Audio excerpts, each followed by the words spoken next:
Hello friends, welcome to உண்மையும் பொய்மையும். நம்ம சேனலில் வரக்கூடிய வீடியோக்களை எல்லாத்தையும் தொடர்ந்து பார்க்க நம்ம சேனலை சப்ஸ்கிரைப் பண்ணி பெல் பட்டனை ப்ரெஸ் பண்ணிக்காங்க. இன்றைக்கு நாம பேசு பொருளாக எடுத்துக்கிறது அதிமுகவை சேர்ந்த விராலிமலை சி விஜயபாஸ்கர் அவர்களும் கரூர் எம்ஆர் விஜயபாஸ்கர் அவர்களும் தாவேக்கால இணைந்த அந்த இணைப்பு விழாவை குறித்து நம்ம பேச போறோம். எல்லாருக்குமே தெரியும், கொஞ்ச நாட்களாவே மடை திறந்த வெள்ளம் போல் அதிமுகவோட எல்லா தண்ணியும் மடை திறந்த மாதிரி எல்லா அதிமுக காரங்களும் இப்ப தாவேக்கா பக்கம் போய் சேர்ந்துக்கிட்டு இருக்காங்க.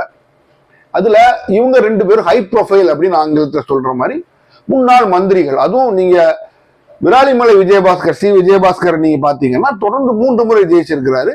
இவ்வளவு நடக்கும்போது கிட்டத்தட்ட 60,000 வாக்குகள் வித்தியாசத்துல தன்னோட தொகுதி தக்க வச்சுக்கிட்ட ஒரு அந்த லோக்கல் செல்வாக்குள்ள ஒரு நல்ல தலைவர் விஜயபாஸ்கர். அது மாதிரி எம்ஆர் விஜயபாஸ்கரும் கரூர்ல இந்த எலெக்ஷனுக்கு முன்னாடி ஒரு மிகப்பெரிய திருப்பு முனையாக அமைந்த இந்த கரூர்ல அவர் அதிமுக சார்பாக ஜெயிச்சார். அப்போ 2வது இடத்துல தாவேக்காவோட மதியழகன் வர்றாரு. அப்போ இவங்க 2 பேரும் சேர்ந்து இப்போ பதவியை வழங்கினதோட கரூர் எம்ஆர் விஜயபாஸ்கர் இப்பதான் பதவியை வழங்கினாரு. விலகி உடனே அவரு தாவேக்கால சேர்ந்துட்டாரு. சி விஜயபாஸ்கர் முன்னாடியே பதவி விலகிட்டார். தன்னோட தொகுதிக்கு போய் மக்களோட பேசுற மாதிரிலாம் ஒரு சீனை போட்டு அந்த தொகுதி மக்களோட கன்சல்டேஷன் பண்றான், அடுத்து என்ன செய்யலாம் அப்படின்னு முடிவு பண்ண போறேன், அது கேட்டுட்டுதான் முடிவு பண்ணணும் ஒரு சீன் எல்லாம் போட்டாரு. முதல்ல தெரிஞ்ச விஷயம் தான், பருத்தி மூட்டை டைரக்டா குடோனுக்கு வந்திருக்கலாம். பருத்தி மூட்டை முதல்ல தொகுதிக்கு போயிட்டு இப்ப பருத்தி மூட்டை திருப்பி குடோனுக்கு வருது. தெரிஞ்ச விஷயம் தான். டிவிகேக்கு தான் போறான்னு இப்ப அவரும் சேர்ந்துட்டார். அப்போ எல்லாருக்கும் என்ன கேள்வி எழுது அப்படின்னா, முதல் ஒரு கேள்வி, ஒரு எம்எல்ஏ எலெக்ட் ஆகி இப்பதான் எலெக்ட் ஆறாங்க, அதுக்குள்ள அவங்க தொகுதி மக்கள் அவங்களுக்கு வாக்களிச்ச மக்களை அவமானப்படுத்துற மாதிரி பதவி விலகிட்டு போறாங்க, இது சரியா தவறா அப்படின்னு ரொம்ப தவறு அப்படிங்கிற மாதிரி சொல்றாங்க. 100% உண்மைதான். அவர் நம்பி ஒரு எலெக்ஷன் நடத்தி அவர் நம்பி வாக்களிச்ச மக்கள் மூஞ்சில சாணியை பூசுற மாதிரி தான் அவங்க உடனே பதவி விலகி போறது. ஒரு கட்சிக்குள்ள போய் சேர்ந்து அந்த கட்சியில ஒரு அவமானம் ஏற்பட்டோ ஒதுக்கி வைத்தோ அவர் பண்ணியிருந்தா பரவாயில்ல. இப்ப பாருங்க, இவங்க ஆட்சிலேயே இல்ல, எதிர்கட்சியா பிரதான எதிர்கட்சியா கூட இல்ல அப்படிங்கும்போது அந்த சமயத்துல இவங்க வெளில வர்றது பியூர் செல்ஃப் மோட்டிவேஷன், தங்களோட ஆதாயத்திற்காகத்தான் அவங்க வர்றாங்கிறது நமக்கு தெளிவா தெரியுது. அப்போ அதை ஜஸ்டிபிகேஷன் எந்த விதத்திலையுமே நீங்க அதை நியாயம் கற்பிக்க முடியாதுங்கிறது நிதர்சனமான உண்மை. இப்போ இது நமக்கு என்ன ஒரு அரசியல் பாடத்தை கற்றுக் கொடுக்கிறது அப்படின்னு நீங்க பாத்தீங்கன்னா, மக்களை ஏமாத்தி டிவிக்கு ஒரு தன்னை தூய சக்தின்னு சொல்லி ஏமாத்திருச்சுங்கிறதா நமக்கு ஒரு நிதர்சனமான ஒரு உண்மை. அப்போ இந்த டிவிக்கே ஏன் ஆட்சிக்கு அவங்க வர்றாங்க, நிறைய சீட்டு வாங்குறாங்க அப்படின்னா, தங்களை ஒரு தூய சக்தியா ப்ரொஜெக்ட் பண்ணதோட மட்டும் இல்லாமல் அதிமுக திமுகவையும் ஊழல் சக்திகள் தீய சக்திகள் சொல்லி அவங்க ப்ரொஜெக்ட் பண்றாங்க. அப்போ அப்படி சொல்லும் போது என்ன சொல்ற, எங்களோட அரசியல் வித்தியாசமாக இருக்கும், புது மாதிரியாக இருக்கும். அப்ப என்ன சொன்னார், நான் தப்பு பண்ண மாட்டேன், பண்ணவங்களையும் விட மாட்டேன், முன்னாடி தப்பு பண்ணவங்களையும் விட மாட்டேன்னு ஒரு ஆட்சி ஒரு கோஷத்தை வச்சு சிஎம் விஜய் ஆட்சிக்கு வர்றாரு. அப்போ இப்போ சேர்ற இந்த விஜயபாஸ்கர் சி விஜயபாஸ்கர் ஆகட்டும், அது எம்ஆர் விஜயபாஸ்கர் ஆகட்டும், 2 பேர் மேலேயுமே வழக்குகள் இருக்கு. கரூர் விஜயபாஸ்கர் அவர்கள் டிரான்ஸ்போர்ட் மினிஸ்டர் அந்த பீரியட்ல வழக்குகள் இருக்கு. இவர் குட்கா விஜயபாஸ்கர் சொல்ற அளவுக்கு இவர் மேல குட்கா வழக்கெல்லாம் இருக்கு.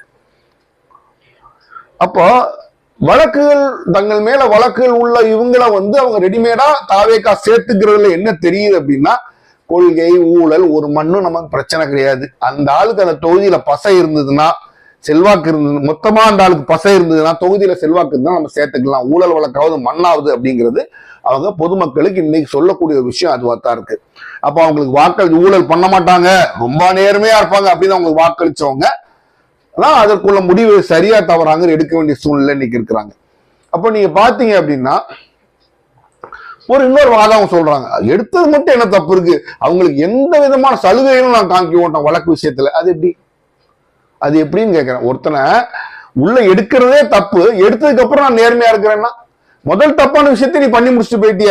குதர்க்கமாக ஒரு தவறுதலாக அரசியல் ஆதாயத்திற்காக ஒரு தப்பான ஒரு மனுஷனை கட்சியில எடுத்து போட்டுட்டீங்க.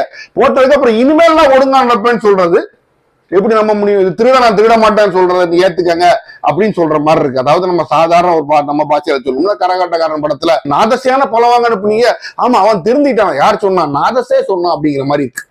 இப்ப நீங்க சொல்ற மாதிரி தாவேக்காவே தாங்க நல்லவங்கன்னு சொல்லிக்கிற வேண்டியதான்.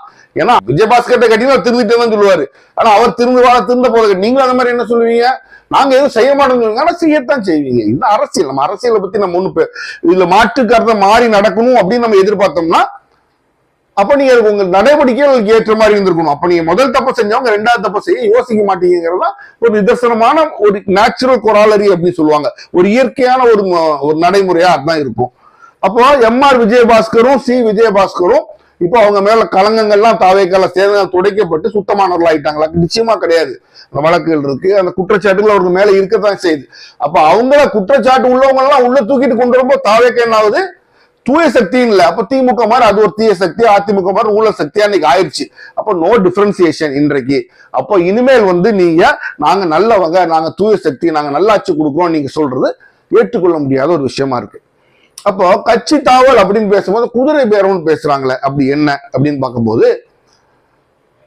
குதிரை பேரம் அப்படிங்கிறது நீங்க நல்லா புரிஞ்சுக்கணும். இப்ப 2 டைப் ஆஃப் குதிரை பேரம். குதிரை பேரம் அப்படின்னு சொல்றது ஒரு மனிதனுக்கு தன்னோட எம்எல்ஏவோ எம்பியோ தன்னோட எலக்டான கட்சியில இருந்து இன்னொரு கட்சிக்கு ஒரு காரணம் சொல்லி மாறுறதுக்காகவோ எதிராக வாக்களிக்கிறதுக்காகவோ அந்த கட்சி தான் சார்ந்த கட்சியை கவுழ்க்கிறதுக்காகவோ கொடுக்கப்படுற காசு தான் குதிரை பேரம். இங்க மாத்தி வந்துரு, இல்ல தனியா பிரிஞ்சு போய் ஒரு காரியம் பண்ணிருன்னு சொல்லி கொடுக்கறது தான் குதிரை பேரம். அப்ப இந்த குதிரை பேரத்தோட முதல் நடவடிக்கை நம்ம எப்ப பார்த்தோம்னா, நம்ம அமமுக எம்எல்ஏ கொத்தா தூக்கிட்டு போய் கையெழுத்து வாங்கினா இன்னைக்கு அவர் அங்க சேர்ந்துட்டாரு. ஆனா குதிரை பேரம் இல்லை அப்படின்ற அது எப்படின்னு எனக்கு தெரியலைங்க. எலக்ட் ஆனது ஒரு பக்கம், அந்த கட்சியில இருந்து போய் நீங்க இன்னும் மினிஸ்டரும் ஆகல, ஆனா தனியா உங்களை எலக்ட் பண்ண கட்சியில இருந்து இன்னொரு கட்சியில போய் சேர்ந்துட்டீங்க, குதிரை பேரம் நடக்கலன்றீங்க. சரி, அது உங்களுக்கு தான் அதோட வெளிச்சம். 25 அதிமுக எம்எல்ஏக்கள் தாவேக அரசுக்கு ஆதரவாக அந்த நம்பிக்கை தீர்மானத்துல வாக்களிக்கிறாங்க. அப்ப அது செய்யக்கூடாதுன்னு அதிமுகவோட பொதுச் செயலாளர் எடப்பாடி பழனிசாமி தன்னோட கொறடாக்கு உத்தரவு கொடுத்து, கொறடா உத்தரவு இருக்கு, இந்த அரசுக்கு எதிராக நம்ம வாக்களிக்கணும். அதையும் மீறி 25 பேர் வாக்களிக்கிறாங்க. அந்த 25 பேர்ல இப்போ மத்தவங்க எல்லாம் போயிட்டாங்க. ஒரு 6 பேர் மட்டும், 4 பேர் முதல்ல வெளில போயிட்டா, இவங்க 2 பேருக்கு மொத்தம் 6 பேர் தன்னோட பதவியை ராஜினாமா செய்யறாங்க. அப்போ நீங்க கேட்கலாம், இவர்கள் இந்த 6 பேரும் பதவியை ராஜினாமா செஞ்சாங்கன்னா அவங்க இன்னும் ஆட்சி இதெல்லாம் பீரியட்லாம் இருக்குல்லங்க. நான் நியாயமான ஒரு கேள்வி கேட்கிறேன், நீங்க எனக்கு பதில் சொல்லுங்க. இவங்க 4.5 வருஷம் எம்எல்ஏ வரல, பொது சேவைக்காக வரல, அவங்களுக்கு ஏதோ சம்பாத்தியம் இருந்திருக்கும்.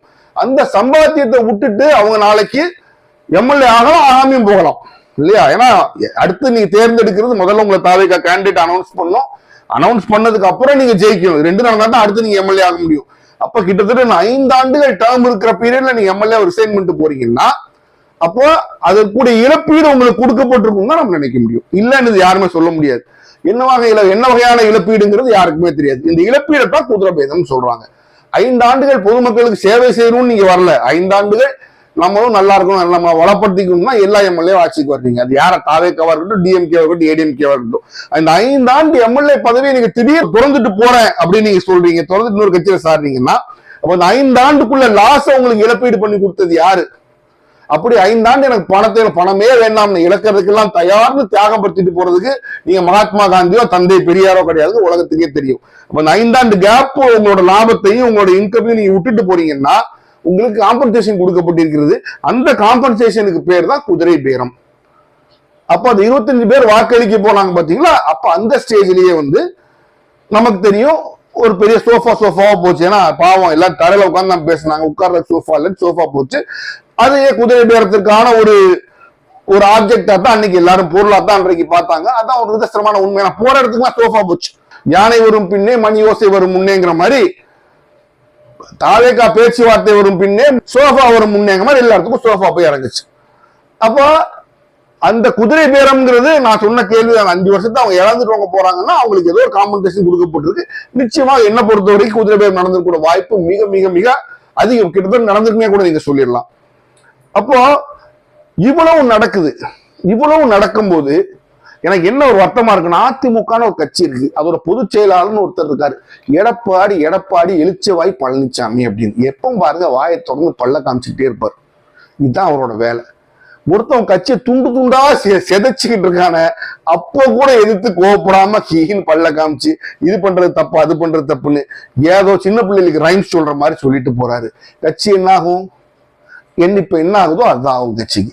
இன்னும் கொஞ்ச நாள் அவர் என்ன தெளிவா இருக்காரு, நம்ம மேல ரைட்டு நம்ம மாதிரி என்ன கேஸ் இருக்கு இப்போதைக்கு ஒன்றும் பெருசா இல்லை, இருந்தாலும் கொடநாடு கேஸ் ஒரு மாதிரி அப்படி இப்படி சுத்துது.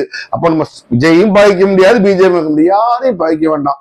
இருக்கிற பேரோட கொஞ்சம் பேரோட அதிமுக நம்ம ஐக்கியமா இருப்போம், அதிமுக நமக்கு இருக்கிறது நமக்கு போதும் முடிவு பண்ணிட்டார். அப்ப அதிமுக அழியணும் அப்படின்னு ஒரு தலையெழுத்து அதிமுக இருந்தா அழியத்தான் செய்யும். ஏன்னா அதோட பொதுச் செயலாளருக்கே அது வாழ வேண்டும் என்ற ஆசை இல்லாம போயிடுச்சு.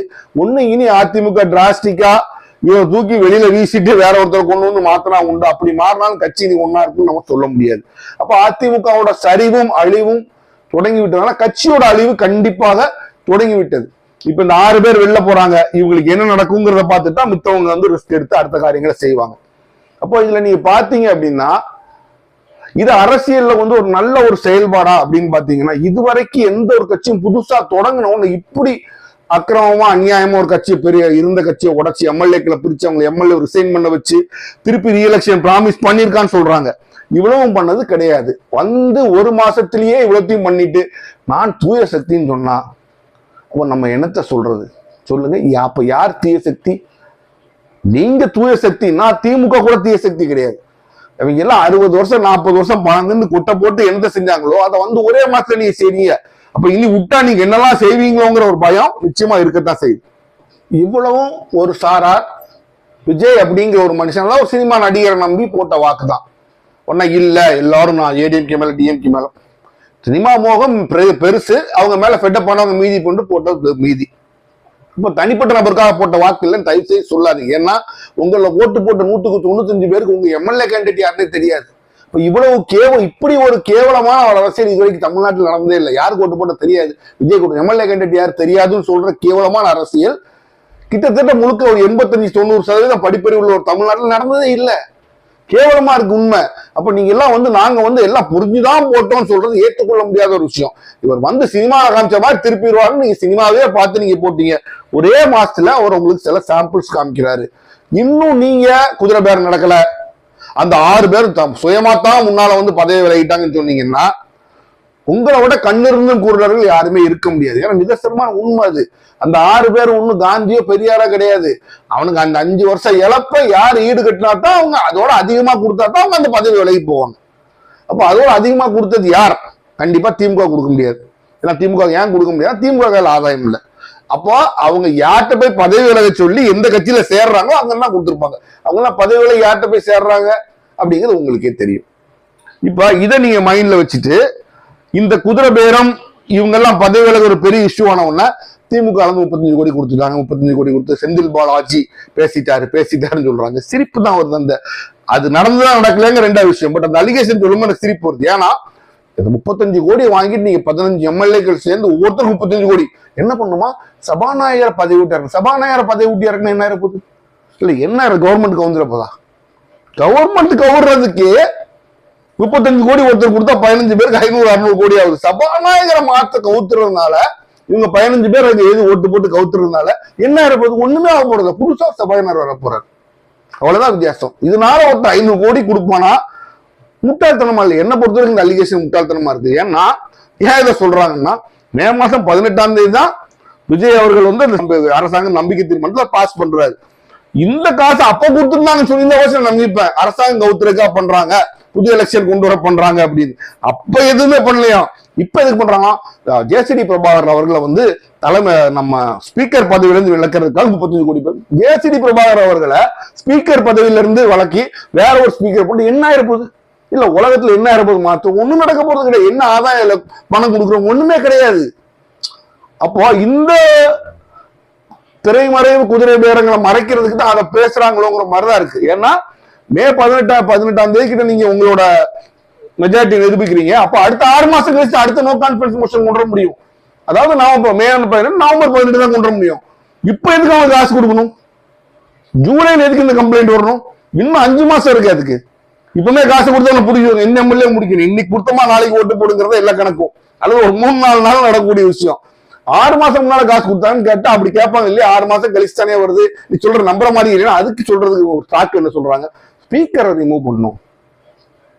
இது எனக்கு இன்னும் ஆஃப்டர் தாட்டா வர்ற மாதிரி தோணுது. பட் எல்லா கம்ப்ளைண்ட்டும் விசாரிக்கணும். நீதி இந்த கம்ப்ளைண்ட் விசாரிக்கிறீங்க, போலீஸ் அரெஸ்ட் பண்ணிருக்கு, வெரி குட். அந்த கம்ப்ளைண்ட்டையும் விசாரிங்க. விசாரிச்சு நீதி என்னன்னு நீங்க பாருங்க. அப்ப இதுல நமக்கு ஒரு விஷயத்த காமிக்குது.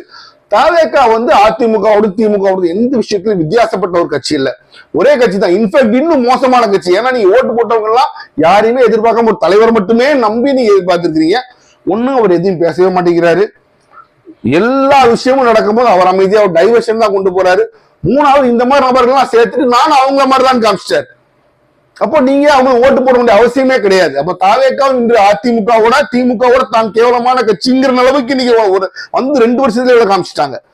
அப்போ இதுல எந்த வேறுபாடும் கிடையாது. மக்கள் வாக்களித்து எதற்காக வாக்களித்தார்களோ அதை தாவேகா நிறைவேற்றிச்சாங்கன்னா நிச்சயமாக நிறைவேற்றல. அது ஒரு பெருத்த ஏமாற்றம் தான் இருக்கு. நீங்க ஊழல் சொன்னீங்க, நீங்க இன்னைக்கு எடுத்துட்டு அதை பண்ணிதான் அந்த குதிரை பேர விஷயங்கள் பண்ணிருக்கீங்க, உங்க மேல குற்றச்சாட்டு வருது. எதிர்கட்சி எம்எல்ஏக்கள்லாம் நீங்க விலைக்கு வாங்குறீங்கன்னு சொல்றாங்க. அதைப்படிதான் காரியங்களும் நடக்குது. அதே மாதிரி நீங்க அவங்க என்ன சொல்றீங்க, தீய சக்தின்றீங்க. இப்ப நீங்க பண்ற இந்த காரியங்கள்லாம் தூய காரியமா?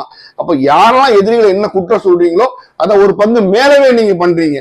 அது வந்து 2 ஆண்டுகள் அரசியல் நீங்க பண்றீங்கன்னா you should be a party that should be watched. கண்காணிக்கப்பட வேண்டிய ஒரு கட்சியாகத்தான் அவங்க கட்சி இருக்கு. இப்ப நீங்க அவங்களுக்கு எந்த விதத்திலும் வித்தியாசமா இல்ல, கண்டிப்பா மோசமா இருக்கீங்களாங்கிற ஒரு கேள்வி வரக்கூடிய அளவு கூட உங்க நடவடிக்கைகள் இருக்குங்கிறது நிதர்சனமாக உண்மை. வரக்கூடிய காலங்கள் மேலும் முடிச்சுக்களை அவிழ்க்கும். தாவேகாவை பற்றி நமக்கு இன்னும் தெளிவாக தெரிய வைக்கும். மீண்டும் சந்திப்போம்.